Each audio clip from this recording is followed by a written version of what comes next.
Once upon a time, BurgerFi was the hot new name in the world of upscale fast food. Now though, well, let's just say its days may be numbered. BurgerFi's empire has shrunk considerably over the years. For example, the chain shuttered 8 restaurants nationwide in the first quarter of 2024 alone. This followed the closure of 14 other locations in 2023. At the time, BurgerFi's then CEO, Carl Bachmann, claimed the company had decided to cull these locations in order to refine its portfolio. Some of you may die, but it's a sacrifice I am willing to make.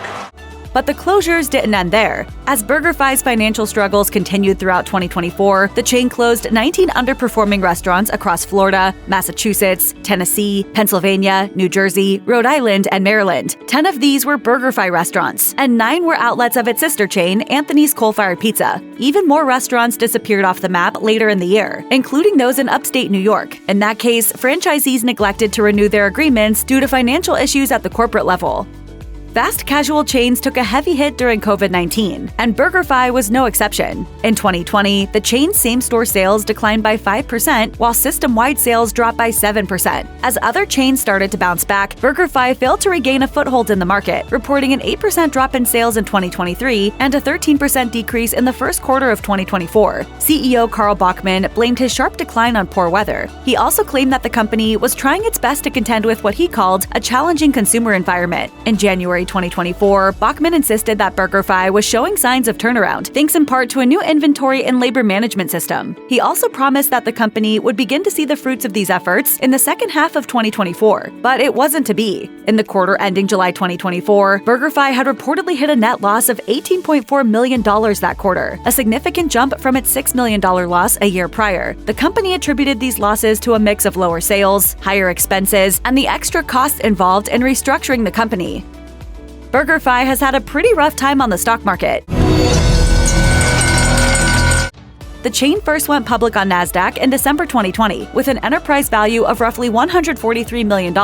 Just over 3 years later, though, NASDAQ issued BurgerFi with a delisting notice after BurgerFi repeatedly failed to meet the minimum stock price requirement of $1 per share. At the time, the company had just closed out the week at 67 cents per share. The notice came with the warning that BurgerFi had 6 months to maintain a stock price of $1 or more for at least 10 days in a row. This grace period was later extended for an additional 6 months. But at the end of August 2024, NASDAQ issued the company with yet another non-compliance notice. Not only had BurgerFi failed to file its second quarter report on time, but its board of directors no longer had enough members. The company was given 60 days to submit a plan to meet NASDAQ compliance in regards to its second quarter report, and 45 days to map out a strategy for the board. All this was to no avail, though, and BurgerFi was finally delisted as a public company in September 2024. Soaring operating costs aren't a problem exclusive to BurgerFi. A survey from Restaurant 365 found that over 80% of restaurants experienced an increase in food costs in 2023, while 89% said that their labor costs had also surged. As per VinePair, some restaurants are even spending as much as 60% of their gross sales on labor in 2024, compared to the standard of 30 to 35% in 2019. Basically, things are expensive nowadays. Who knew? Give me money. Money me. Money now. Me a money needing a lot now. BurgerFi has made no secret of the fact that it's struggling with the increase in labor costs. In an SEC filing from August 2024, the company complained that its operating expenses had primarily increased due to higher staff wages. BurgerFi also cited skyrocketing chicken wing prices as another factor, claiming that the average price of wings had jumped by $1.70 compared to July 2023. Combined with lower sales, this isn't exactly a recipe for financial success. If sales are low and operating costs are high, that doesn't leave much money to spare when the creditors come knocking. In April 2024, BurgerFi officially defaulted on its credit agreement with True Capital Management. A statement from the chain confirmed that it had failed to comply with the conditions of a previous $51 million loan, and that it was engaging in talks with the lender. 4 months later, it was reported that the forbearance period, in which borrowers can temporarily pause their repayment, had come to an end. This left True Capital Management in a position to demand immediate repayment or take control of BurgerFi's assets if it so pleased. BurgerFi's problems had been cropping up at the ground level too. A year earlier, a BurgerFi restaurant in Lexington, Kentucky had been served an eviction notice after failing to pay both its rent and state taxes. Its unpaid debt tallied up to some $22,000 in unpaid property taxes for 2022, plus $22,000 for its rent in January, February, and March of 2023. While BurgerFi clarified that this was a franchised location, this doesn't paint the most promising picture for the sales performance of the company's restaurants. From the beginning, BurgerFi has pitched itself as a premium fast food restaurant. The chain may dole out burgers and fries like the rest of them, but they're supposed to be made with better ingredients, leading to what the company calls an uncompromising standard for flavor and quality. At BurgerFi, we have a diversified menu with broad appeal that can be enjoyed in a variety of ways. Sure, you may wince at the prices on the menu, but you're paying for quality you might not find elsewhere, theoretically. Thing is, though, this concept only really works if you're actually serving up quality food. And in recent years, some customers have felt like BurgerFi has lost its sparkle. One Reddit user writes, "Used to be a great place 4 years ago, but now I am boycotting them due to a terrible experience there." Other customers have accused the chain of serving soggy fries and dry burgers. In response to BurgerFi's financial troubles, another Reddit user said, "It certainly doesn't help that they charge an arm and a leg for mediocre burgers." Or as yet another Redditor put it, "They priced themselves out of business." In late 2023, BurgerFi decided to enter the world of wings, as the chain added 3 flavors of jumbo chicken wings to the menu of all its restaurants. At the time, Carl Bachman raved about these additions in a press release. It read, "Our chef-crafted and sensationally indulgent menu strategy makes our new chicken wings the perfect side to accompany our 100% all-natural Angus beef burgers. America loves burgers, wings, and beer, and now you can get them all at BurgerFi."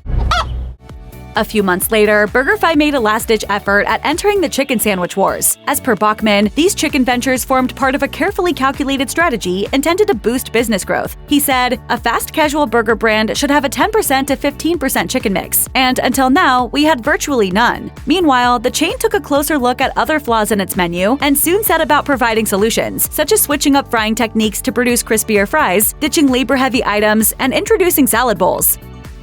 In November 2021, BurgerFi's parent company, BurgerFi International, made a big announcement. It had purchased a second restaurant chain, Anthony's Coal-Fired Pizza and Wings, for a little over $156 million.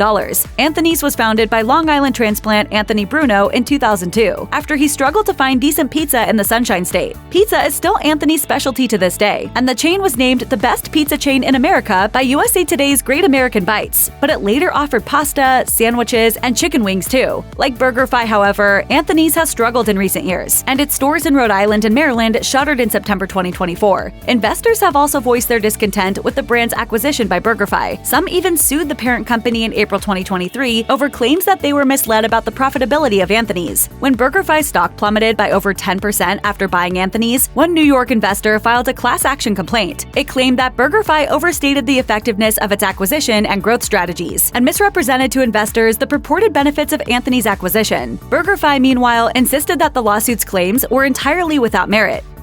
Every company undergoes some degree of staff turnover, but the team behind BurgerFi has seen some dramatic changes over the years. The biggest shift happened in May 2023, when the company's CEO, Ian H. Baines, announced his retirement. Instead of taking severance, it was revealed that Baines would stick around for another 12 months as a consultant, with Carl Bachman stepping up as his replacement. That same year, celebrity chef Martha Stewart quietly stepped down from BurgerFi's board of directors. She had previously taken the job in 2021 and served as head of the board's Product and Innovation Committee, serving as a major voice in the launch of its vegan burger. BurgerFi has already started preparing and selling some of the best burgers in the United States. After that, other directors began dropping like flies. In August and early September 2024, 4 scrambled to resign within a matter of weeks. This included Andrew Taub, managing director of the private equity firm that had sold Anthony's Coal-Fired Pizza and Wings to BurgerFi. Carl Bachman finally left in November of that year. All the big fast food chains have an international presence of some kind, and back in 2016, BurgerFi announced plans to expand overseas. In partnership with franchise group Ground Round Limited, the company planned to open 10 BurgerFi restaurants in the UK, starting with a flagship store in London. By all accounts, the move came with an abundance of optimism. At the time, then CEO Corey Winograd said in a press release, "Our next goal to open 100 restaurants is in sight, and adding a location in London is a significant milestone for the BurgerFi brand." In retrospect, though, that optimism may have been misplaced. While the flagship restaurant did open alongside a second branch elsewhere in London, BurgerFi's British expansion ended there. Both restaurants closed their doors for good in 2018, and other international expansions met similar fates. A BurgerFi restaurant opened and then closed in Panama, for example, while a 2016 multi-unit deal in Kuwait also fizzled away into nothing after the first store opened in 2017. Nowadays, you'll only find BurgerFi restaurants in the good old US of A. Some red flags are easy to dismiss, but a bankruptcy filing, that's much harder to ignore. After reporting a net loss of over $18 million for the second quarter of 2024, BurgerFi revealed that it may have no choice but to file for bankruptcy. A filing with the Securities and Exchange Commission claimed that the company had just $4.4 million of cash on hand and that bankruptcy was very much on the cards if the company didn't find a lender to relieve the pressure. Then, on September 11, 2024, BurgerFi officially declared Chapter 11 bankruptcy. The fast food chain's filings detailed between $50 million and $100 million in assets, and somewhere between $100 million and $500 million in debt. A month later, True Capital Management bought both BurgerFi and Anthony's Coal-Fired Pizza and Wings out of bankruptcy at auction. It's alive! It's alive! It's alive! It's alive! While the company bought BurgerFi for a $10 million credit bid, it paid a considerably larger sum of a $44 million credit bid to take over Anthony's. In doing so, True Capital inherited 67 corporate-owned locations, the majority of which were said to be Anthony's Coal-Fired Pizza and Wings. The bulk of BurgerFi stores were franchises. Anthony's Coal-Fired Pizza and Wings and BurgerFi wouldn't remain sister companies for long. Soon after taking over both brands, True Capital Management decided to split the two entities and sell them as individual businesses. BurgerFi was bought out by Savvy Sliders, which also acts as the parent company for Happy's Pizza and Fat Boy's Pizza. Group President Casey Beal insisted that there was plenty of potential left for BurgerFi as a brand, saying, "Bringing it back to its roots was something that we thought would be a pretty easy task." Anthony's, meanwhile, went to Florida Burger Incorporated, a major franchisee for both Burger King and Round Table Pizza. Separating the companies may have dashed any final hopes of the two sharing a joint fast casual empire, but at the very least, it might just have opened doors for both to thrive in the future.